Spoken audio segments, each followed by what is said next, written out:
আজই ডাউনলোড করুন আর এনজয় করুন আপনার পছন্দের শো।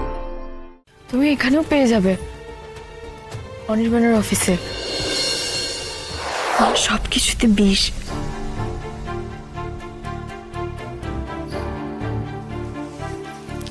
কি হয়েছে রাই?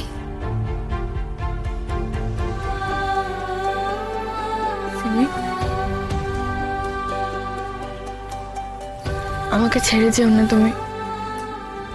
আমার কোনো বন্ধু নেই, বড় একা আমি। তুমি প্লিজ আমাকে ছেড়ে যেও না। কি বলেছো মানে? তোমায় কিছু বলেছে তাই তো? ভুলটা আমারই।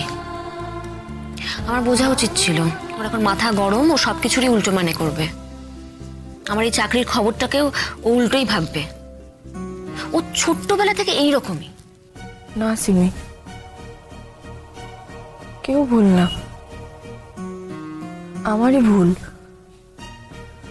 আমি একটা ছোট্ট মনের মানুষ, তবে আমি নিজেকে বদলানোর চেষ্টা করছি। কি বলছো তুমি? একদম চুপ, এসব বাজে কথা বলবে না।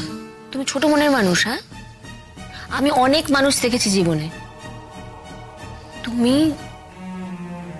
খুব রেয়ার। তুমি খুব ভালো মনের মানুষ নাই, যাকে আগলে রাখতে হয়।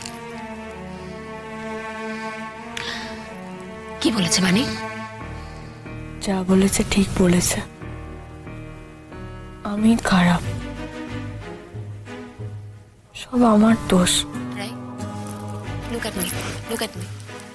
বানি যা বলেছে ভুলভাল কথা বলেছে, ফালতু কথা বলেছে, রাগের মাথায় বলেছে তাই বলেছে। রাগ পড়ে গেলে নিজেই আবার গিল্টি ফিল করবে। আমরা তো রাগের মাথায় হঠকারী ডিসিশন নিই, যেটা বলার নয় সেটা বলে ফেলি, তাই না? হ্যাঁ, তাই তো। এগুলো ওর মনের কথা নয়, এগুলো হতে পারে না মনের কথা, তুমি বুঝতে পারছো? তবু তুমি যেও না সিমি, প্লিজ প্লিজ তুমি যেও না। তুমি এটুকু দয়া করো আমাকে প্লিজ। আমার সবকিছু চলে যাবে সিমি।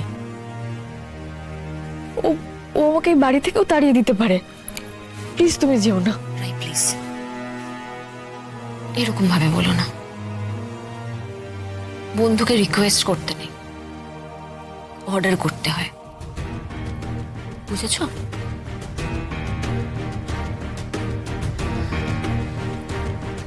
রাই, তুমি আমি কাল বললাম না, আমার ক্যারিয়ারের জন্য এই অপরচুনিটিটা খুব ইম্পর্টেন্ট, তাই আমি লুফে নিয়েছি।